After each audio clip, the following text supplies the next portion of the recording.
네, 이번 시간에는 데이터 프레임이라고 하는 걸 보여드리도록 할게요. 데이터 프레임은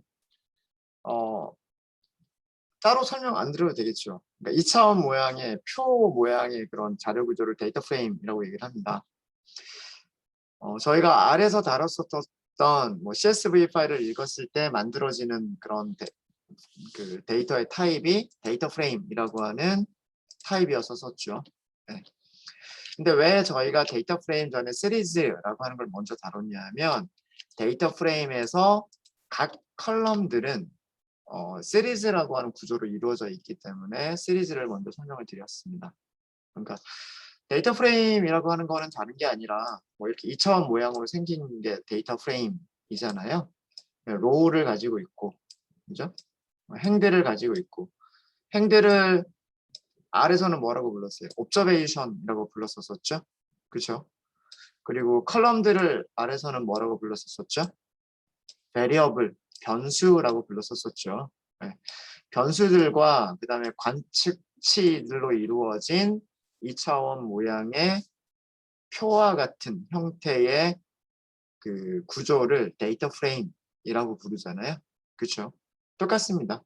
똑같고요. 이 데이터 프레임에서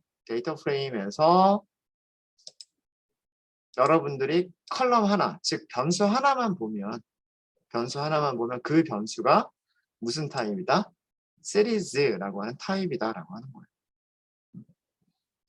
우리가 많이 다뤘었던 뭐 예를 들어서 그 아이리스 같으면 꽃받침의 너비라고 하는 컬럼이 있잖아요. 그렇죠? 그 컬럼에는 값들이 이렇게 쭉 들어가 있죠. 한 가지 타입만 들어간단 말이에요. 그렇죠? 뭐 세펄 랭스라고 하는 컬럼이 있으면 이 세펄 랭스라고 하는 컬럼에는 뭐 1.0, 1.1, 뭐 1.2, 0.9 이런 식으로 숫자들만 들어가죠. 한 가지 타입이 저장되는 1차원 모양의 자료 구조. 그게 시리즈란 말이에요. 시리즈. 시리즈에는 뭐가 붙어 있냐면 0, 1, 2라고 하는 레이블이 붙어 있죠. 이렇게 레이블이 붙어 있고 값들이 저장되어 있는 1차원 모양의 데이터 구조. 그게 시리즈예요. 파이썬에서의 데이터 프레임은 각 시리즈들이 컬럼이 되는 시리즈로 컬럼을 만들어주는 2차원 모양의 자료 구조가 데이터 프레임인 거예요. 그래서 시리즈에서 ILOC라고 하는 그런 연산과 LOC라고 하는 이런 연산을 사용하는 방법이 데이터 프레임에서도 그대로 사용이 되는 거고요. 단 그 데이터 프레임에서는 LOC나 ILOC가 이 값 하나를 선택하는 게 아니라 어떻게 될까요? 그 레이블이 붙어 있는 로우 전체를 선택하는 그런 구조가 되는 거예요. 그런 구조. 그래서 컬럼이라고 하는 걸 갖는다.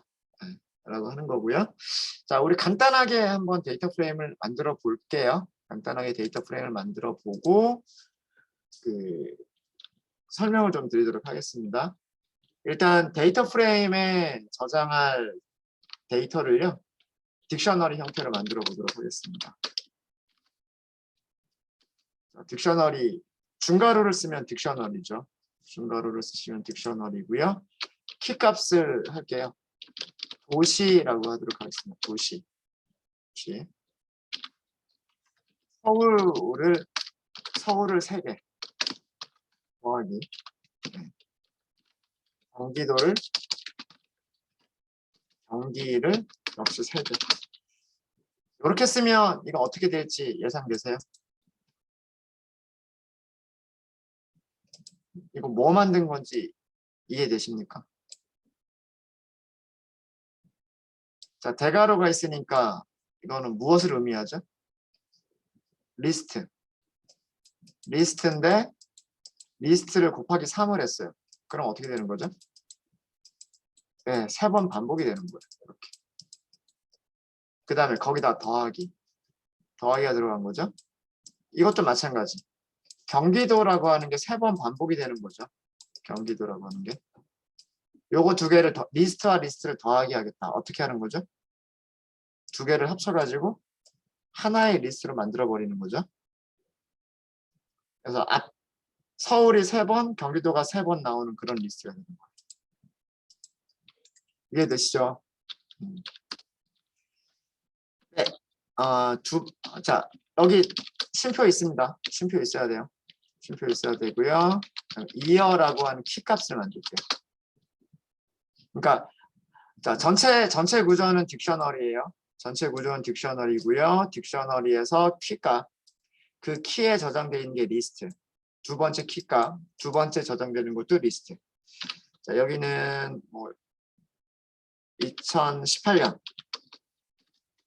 2019년, 2020년 곱하기 3배. 2배. 그럼 2018, 2019, 20, 2018, 2019, 20 이렇게 되겠죠. 이해되시죠? 그 다음에 팝이라고 하는 키로 리스트. 숫자는 큰 의미는 없습니다. 숫자는 큰 의미는 없고요.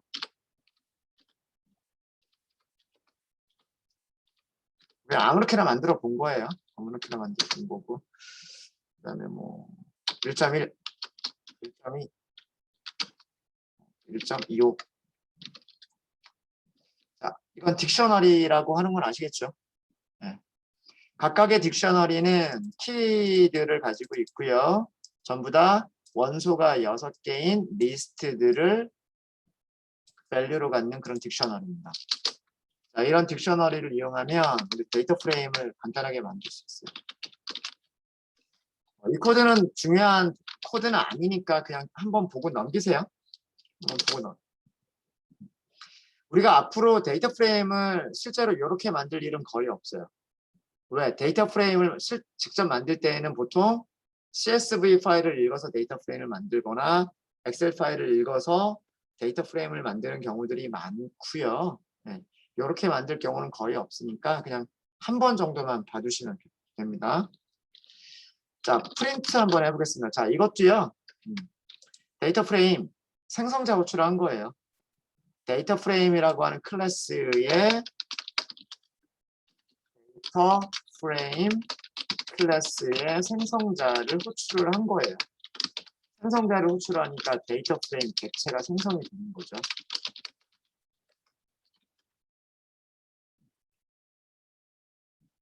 이닛이라고 하는 메서드가 호출이 되는 거잖아요.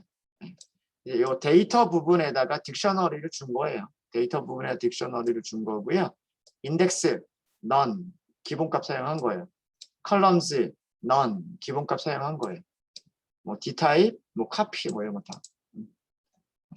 자, 여기도 보면 데이터에는 ND array를 주거나 뭐 그다음 뭐 좀 어려운 얘기가 있어요. 뭐 homogeneous 해야 된다. 뭐 이런 얘기가 있는데. 뭐 이터러블을 주거나 딕트를 주거나 혹은 또 다른 데이터 프레임을 준다. 뭐 이렇게 되어 있죠. 네. 딕셔너리 줘가지고 만든 거예요. 뭐 그런 거고, 뭐 인덱스는 배열과 비슷한 걸 주면 된다. 뭐 그렇게 되어 있고, 그 다음에 컬럼에도 데이터 배열과 비슷한 거를 넘겨주면 된다. 뭐 그런 것들이 있는데 우리는 넣지 않은 거죠. 네, 넣지 않은 거고. 자, 어떻게 생겼는지 볼게요. df 이렇게 보겠습니다. 네, 이렇게 출력을 해줍니다. 데이터 프레임 맞죠? 그렇죠? 네, 이렇게 데이터 프레임인 거예요. 이렇게 데이터 프레임이고 여기가 컬럼, set이라고 하는 컬럼, year라고 하는 컬럼, 팝이라고 하는 컬럼. 그러니까 딕셔너리의 키들이 뭘로 됐어요? 컬럼 이름이 된 거예요. 변수 이름이 된 거예요. 변수 이름이 된 거고 그 다음에 인덱스, 그러니까 로우 인덱스죠. 로우 인덱스는 0, 1, 2, 3, 4, 5 자동으로 숫자들이 매겨져 있습니다. 자, 이것도 여러분들이 오해하지 마셔야 돼요. 얘네들은 0, 1, 2, 3, 4, 5는 레이블이기도 하고 정수 인덱스이기도 합니다. 정확하게는 출력되는 모습은요. 출력되는 모습은 레이블입니다. 레이블. 그러니까 이 로 하나를 찾아갈 수 있는 로 하나의 붙어 있는 이름표, 로 하나에 붙어 있는 이름표예요. 그러니까 레이블입니다. 정확하게 얘기하면. 무슨 얘기인지 아시겠죠? 화면에 출력되는 이거는 레이블이에요. 레이블. 그럼 실제로 숫자들은 어떻게 되어 있을까요? 숫자들도 있는 거예요. 숫자들은 어디에? 이 시작 위치에 0이라고 정수 인덱스가 있는 거예요. 그 다음에 마찬가지로 요 시작 위치에 정수 인덱스 1이 있는 거예요. 시작 위치에 정수 인덱스 2가 있는 겁니다. 이런 식으로 해서 요 제일 마지막 끝나는 부분에는 뭐라고 있을까요? 끝나는 부분에는 6이라고 있는 거예요. 6. 여기가 5번이죠. 여기가 5번이고. 이해되십니까? 레이블과 정수 인덱스는 구별을 하셔야 돼요. 레이블과 정수 인덱스는. 뭐 출력을 해보니까 데이터 프레임이라고 하는 건 아시겠죠? 데이터 프레임이라고 하는 건 아시겠고. 자, 내용은 그냥 간단하게 만든 건데 서울 2018년, 서울 2019년, 서울 2020년, 그 다음에 경기도 2018년, 경기도 2019년, 경기도 2020년 그런 식으로 나타낸 거예요. 그 다음에 어떤 수치 값들이 있는 거죠. 뭐 그냥 가상으로 만든 데이터니까 그렇게 중요한 건 아니고요. 자, 어떻게 만들어졌는지는 아시겠죠? 됐죠? 네. 자, 이게 데이터 프레임을 프린트 함수를 썼을 때 데이터 프레임을 프린트 함수를 썼을 때 출력되는 모습이고요. 데이터 프레임을 익스프레션으로 출력을 했을 때 데이터 프레임을 익스프레션으로 출력을 하면 모양이 좀 달라요. 어떤 게 더 보기가 좋아요? 아래쪽이 더 보기가 좋아요. 그렇지 않아요? 네. 게다가 마우스를 올리니까 어떻게 돼요? 내가 마우스가 있는 위치에 로우가 이렇게 음영 처리가 되죠. 그렇죠? 시리즈는 프린트라고 하는 문장을 이용해서 출력을 할 때나 익스프레션을 출력을 할 때나 동일한 내용을 출력을 해줬지만 데이터 프레임 같은 경우에는 익스프레션을 출력할 때는 조금 다르게 보여줘요. 그리고 익스프레션으로 출력을 하시는 것이 코랩 노트북에서는 익스프레션을 출력을 하는 것이 오히려 더 깔끔하게 보입니다. 그래서 앞으로 저는 데이터 프레임은 프린트 문장 안 쓰고 이렇게만 할 거예요. 이렇게만 익스프레션으로만 출력을 할 겁니다. 네, 되셨죠? 자, 데이터 프레임의 몇 가지 속성들, 중요한 속성들 알려드릴게요. 데이터 프레임의 속성들. 제일 처음에 shape이라고 하는 게 있어요. shape. 뭘까요? 모양이에요, 모양. 데이터 프레임 점 하시면 뭐가 나올까요? 함수나 메서드나 변수들이 나오는 거죠. shape이라고 하는 게 있어요. shape. 출력을 해보시면은요, 앞에 있는 6이라고 하는 것은 row의 개수, 뒤에 있는 3이라고 하는 거는 컬럼 개수. shape 출력하는 거는 해주는 거는 로우 개수하고요, 컬럼 개수를 가지고 있는 튜플을 출력을 해주는 겁니다. 즉, 옵저베이션의 개수와 변수의 베리어블의 개수. 옵저베이션의 개수와 베리어블의 개수를 보여주는 게 shape이에요. 되셨죠? 그 다음에 인덱스라고 하는 게 있어요. 인덱스라고 하는 게 있어요. 자, 이걸 보시면은요, 뭐라고 출력이 되냐면 range index라고 되어 있고요. 0번부터 6번까지라고 되어 있어요. 자, 이거는 무엇을 의미하는 걸까요? row 인덱스, 컬럼 인덱스가 아니고요. row 인덱스. 다시 얘기하면 행에 붙어 있는 레이블을 얘기해 주는 거예요. row에 붙어 있는 레이블을 얘기해 주는 거예요. row 레이블. 그게 인덱스예요. 데이터 프레임에서 인덱스라고 얘기하면 이 행에 붙어 있는 레이블을 얘기하는 겁니다. 행에 붙어 있는 레이블, 이름표. 행에 붙어 있는 이름표.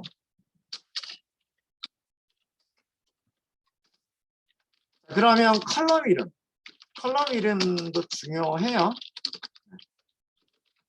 컬럼즈라고 하는 속성이 있어요. 컬럼즈. 데이터 프레임 점 컬럼즈예요. 컬럼즈. 이것부터 말씀드리면 여기는 컬럼 이름이에요.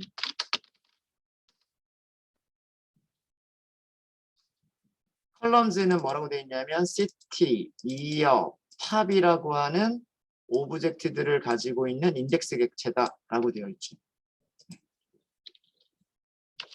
컬럼 인덱스라고 얘기를 하기도 하고요. 컬럼 레이블이라고 얘기를 하기도 합니다.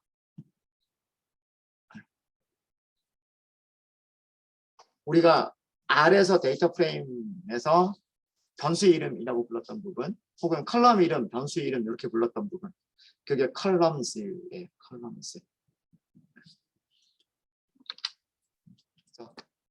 때로는 이렇게 그 로우에 붙어 있는 인덱스들만 찾아내야 되는 경우도 있고요.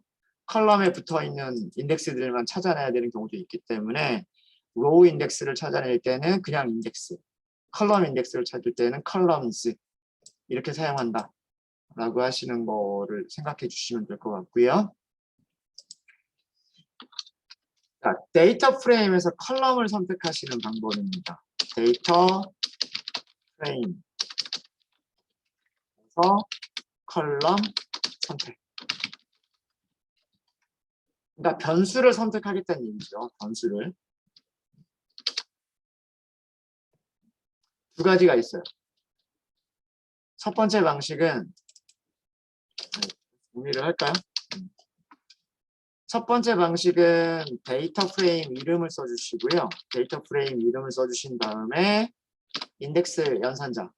이 인덱스 연산자 안에다가 컬럼 이름을 써주시면 돼요.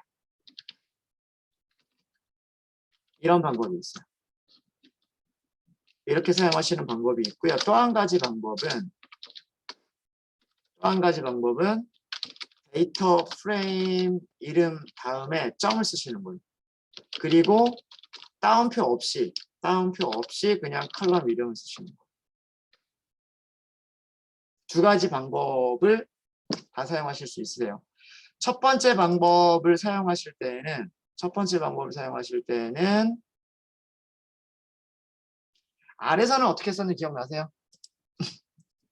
R에서 데이터 프레임 만들면 컬럼 선택할 때 어떻게 했었죠?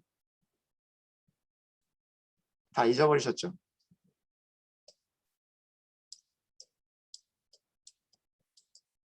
기억나세요? 달러 썼었죠, 달러. 데이터 프레임이 가지고 있는 무슨 컬럼. 달러 썼던 거 기억나세요? 달러. 네. 파이썬에서는요. 파이썬에서는 인덱스 연산자. 이렇게 인덱스 연산자를 사용하고 컬럼 이름은 무엇으로? 문자열로. 문자열이니까 반드시 뭐가 있어야 돼요? 따옴표가 있어야 돼요. 이렇게 주시면 되고요. 이거는 항상 사용할 수 있어요. 첫 번째 방법은 항상 사용할 수가 있고요. 두 번째 방법도 가능해요. 그냥 요게 조금 더 간단하긴 하죠. 데이터 프레임 이름 다음에다가 점 써주고 데이터 프레임이 가지고 있는 무슨 변수 이런 용도로 이렇게 생각하면 되니까. 근데 두 번째 방법은 항상 사용할 수는 없어요.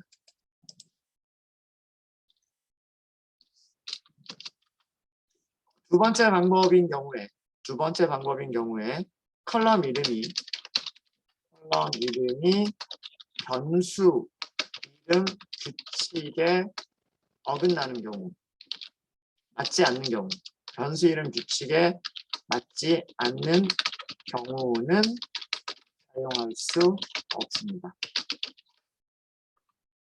변수 이름 규칙이라고 하는 게 뭔가요? 변수 이름은 알파벳과 숫자와 언더스코어만 사용해야 된다. 변수 이름은 숫자로 시작하면 안 된다. 숫자로 시작하면 안 돼요. 그쵸? 변수 이름에 점이 들어가면 안 돼요. 변수 이름에 공백 들어가면 안 돼요. 그쵸? 숫자는 중간이나 끝에 들어가는 건 상관이 없는데 숫자로 시작하면 안 돼요. 그게 변수 이름 규칙이에요. 그런 변수 이름 규칙에 맞지 않는 컬럼 이름이 있을 수가 있어요. 그런 경우에는 두 번째 방법은 사용할 수가 없어요. 변수 이름 규칙도 정리해 드릴까요? 그러면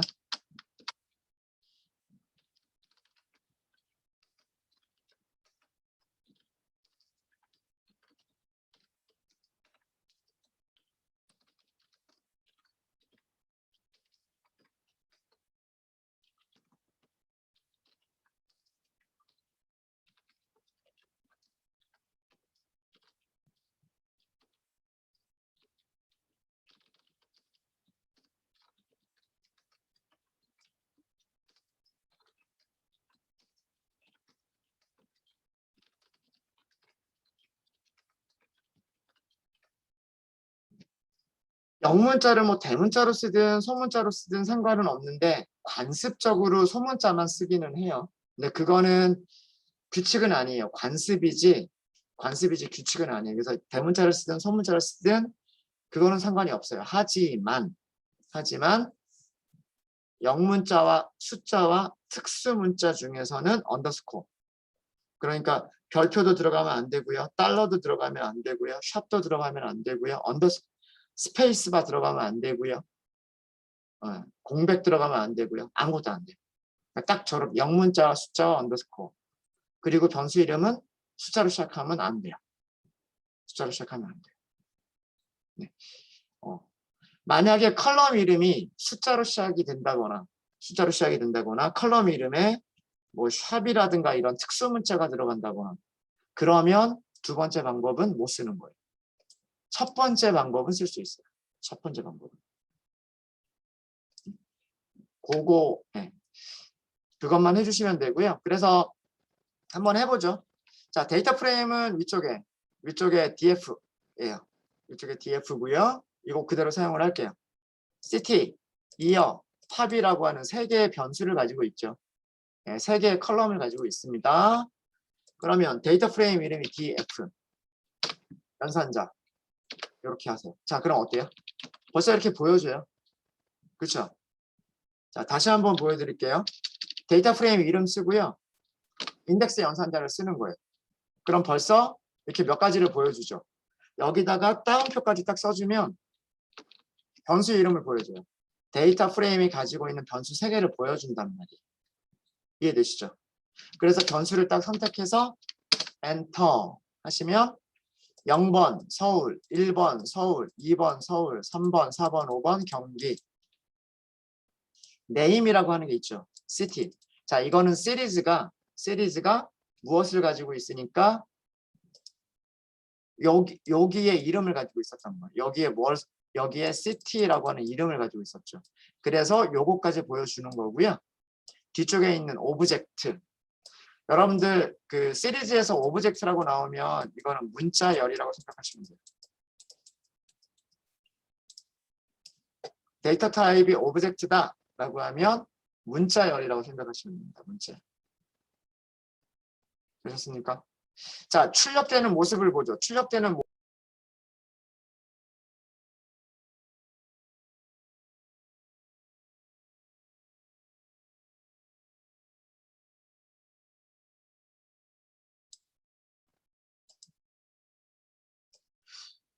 인터넷에 약간 문제가 좀 있었던 것 같습니다. 그래서 회의가 잠깐 끊겼던 것 같고요. 지금 화면을 보시거나 소리는 잘 들리시나요? 네. 학원 네트워크에 살짝 문제가 좀 있었나 봐요. 그래서 회의가 잠깐 튕겼었어요. 네. 지금은 잘 들리시죠? 네. 네. 데이터 프레임에서 이렇게 인덱스 연산자를 사용하시고요. 컬럼의 이름은 문자열로. 그러면 출력이 됐죠. 출력이 되고요. 데이터 타입 오브젝트라고 되어 있는 것은 문자열이라고 생각하시면 됩니다. 문자열이라고 생각하시면 되고요. 출력된 결과를 보니까 데이터 프레임의 컬럼은 무슨 타입이다?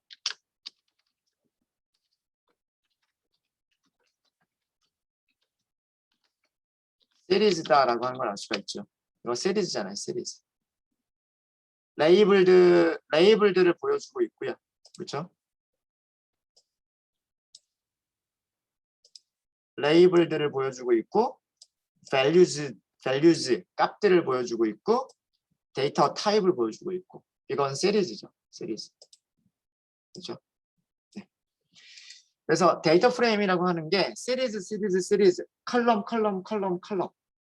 들을 모아놓은 게 데이터 프레임인 거예요.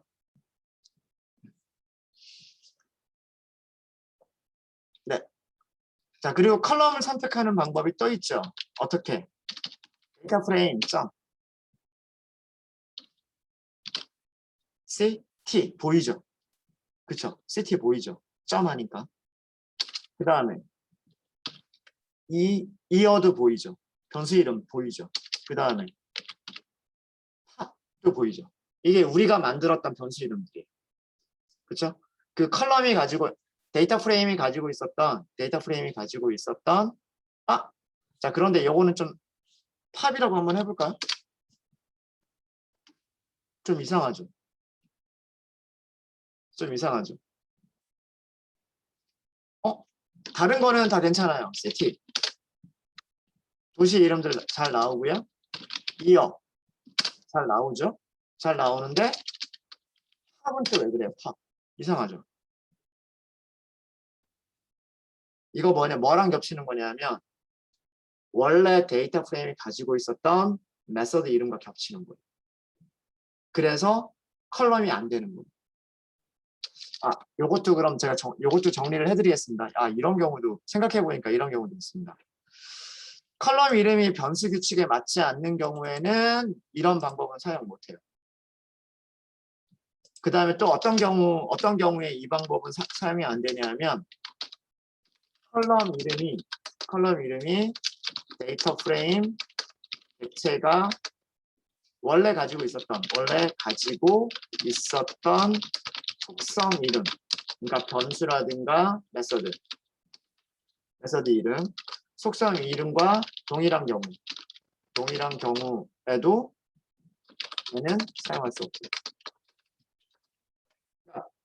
여러분들 우리 리스트에서 팝이라고 하는 그 메서드 썼던 거 기억나세요? 리스트에서 팝이라고 하는 그 메서드가 그 원소를 꺼내는 거였잖아요. 원소를 꺼내서 제거를 해버리는 거였었잖아요. 그죠?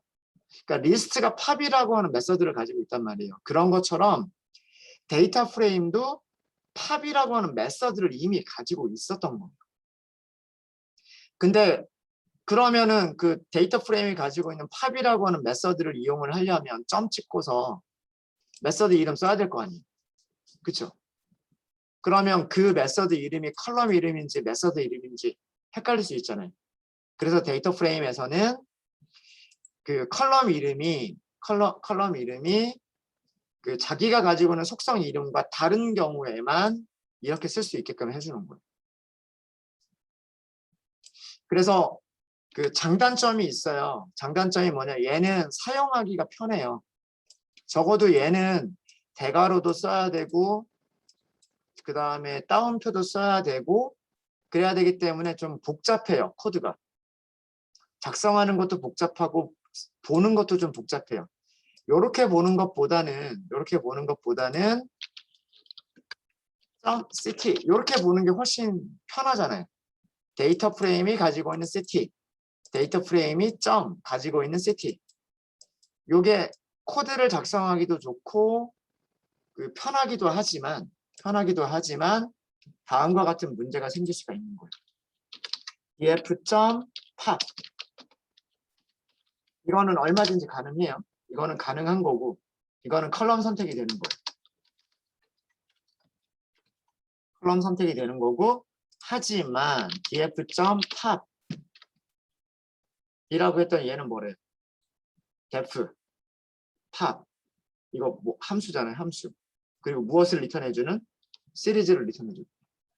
함수 메서드 이름이 돼버리는 거예요. 이렇게 하면 팝이라고 하는 게 메서드 이름이 돼버리는 거예요. 그래서 전혀 엉뚱한 다른 결과가 나오는 거예요.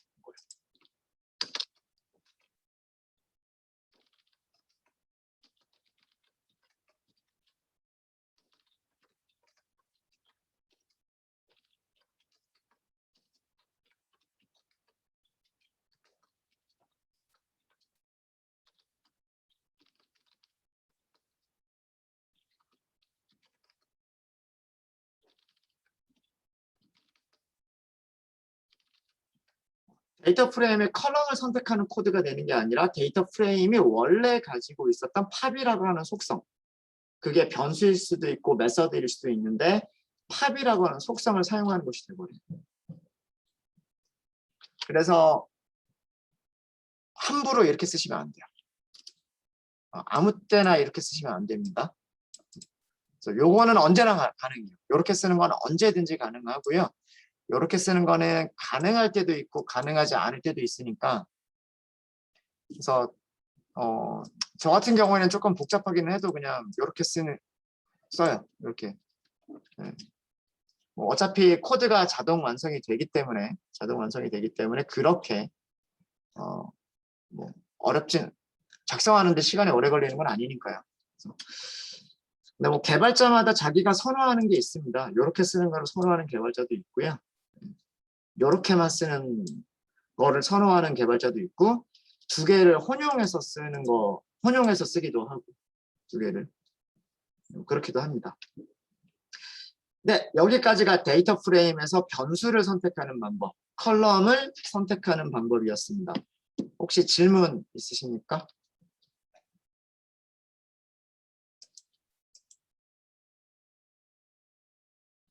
네, 질문 없으세요?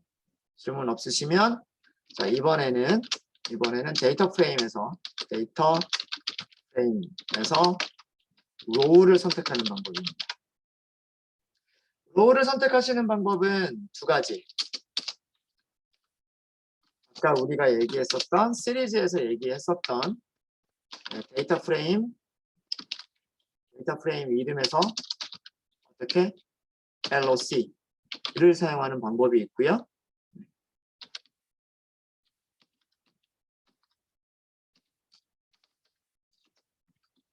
데이터 프레임 이름에서 ILOC 이렇게 사용하시는 방법이 있습니다. 여기는 아까도 말씀드렸듯이 레이블 인덱스를 써주시는 거고요. 여기는 정수 기반 인덱스. 레이블이 뭔지 정수 기반 인덱스가 뭔지는 아시겠죠? 네. 데이터 프레임에서 로우를 선택하시는 가장 기본적인 방법은 LOC와 ILOC를 사용해서 인덱싱과 슬라이싱을 하시는 거예요. 인덱싱도 가능하고 슬라이싱도 가능합니다. 가능해요.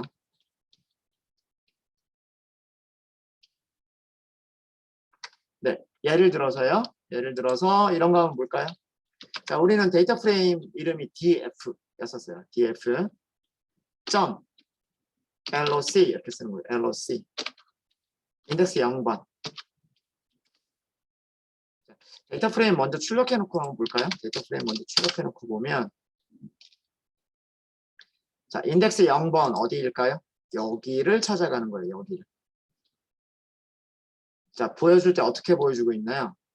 시티는 서울, 이어는 2018, 펍은 0.89. 출력된 모습이 뭐죠? 출력된 모습이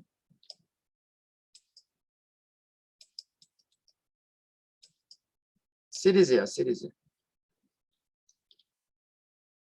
데이터 프레임에서 로우를 선택해도 시리즈, 로우를 한 개만 선택하면 그거 시리즈예요. 시리즈인데 2018은 정수고 0.89는 실수고, 그 다음에 서울이라고 하는 건 문자열이잖아요. 문자열과 정수와 그 다음에 실수 세 개를 다 한꺼번에 아우를 수 있는 거, 그건 뭘까요? 객체.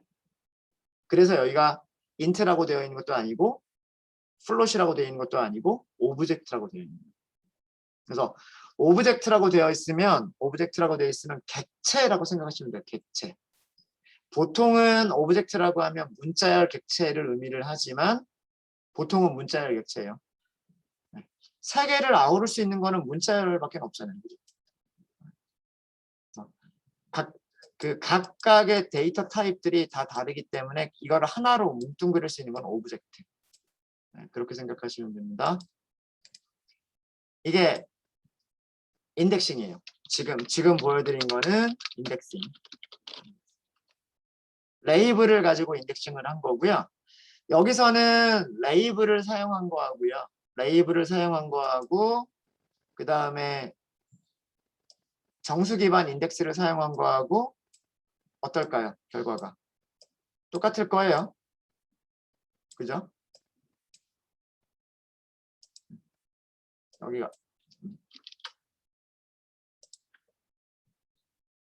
이렇게 라인이 이렇게 그려져 있다라고 생각을 한다면, 가상의 라인이 이렇게 그려져 있다라고 생각을 한다면, 여기가 정수 1번, 2번, 3번, 4번, 5번, 4번, 5번, 이 끝에는 6번 이렇게 있는 거죠. 그래서 여기 레이블 0이라고 하는 레이블을 사용하는 거나 아니면 df.irc 0번이라고 하는 거나 여기서는 똑같죠. 그죠? 여기서는 똑같아요. 그래서 두 개의 인덱싱 결과는 같은 결과를 줍니다. 이거는 마침 여기 붙어있는 레이블이 각 행에 그 붙어있는 이름표 레이블이 정수들과 일치했기 때문에 LOC와 ILOC가 같은 결과를 줄 수 있었던 거예요. 같은 결과를 줄 수 있었던 거지만 슬라이싱은 다르죠. 슬라이싱은 다릅니다. df.loc를 사용하고 예를 들어서 1번부터 3번까지 이거 몇 개 출력될까요?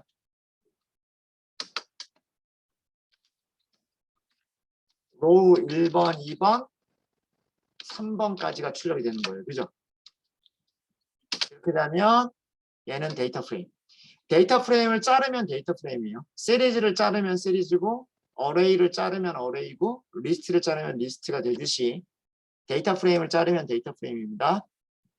인덱스 1번, 인덱스 2번, 인덱스 3번 이렇게 자른 거죠. 이렇게 자른 건데 이거는 뭐예요?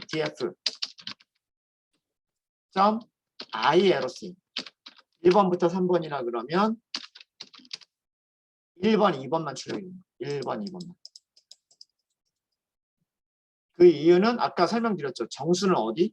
시작 위치를 나타내는 거다라고 말씀드렸었잖아요. 그래서 그 그림을 이해를 하시면 됩니다. 그 그림을.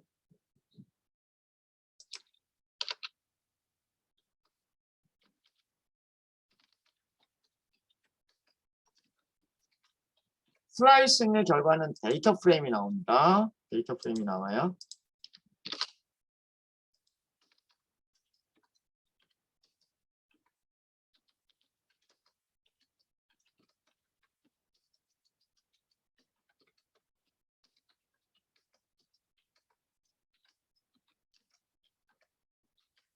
네, 어렵지 않으시죠?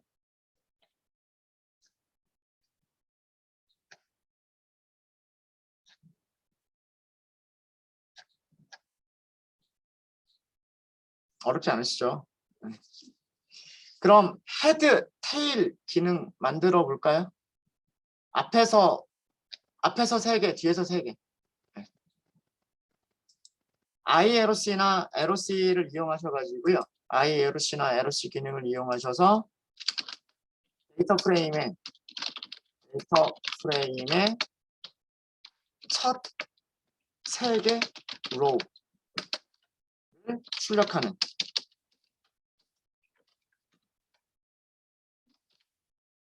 이거랑 그 다음에 데이터 프레임에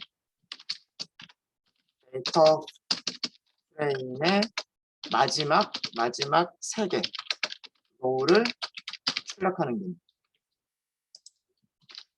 데이터 프레임의 앞에서 3개, 뒤에서 3개를 하실 때는요, LOC를 사용하시는 것보다는 IAROC를 사용하시는 게 훨씬 나아요.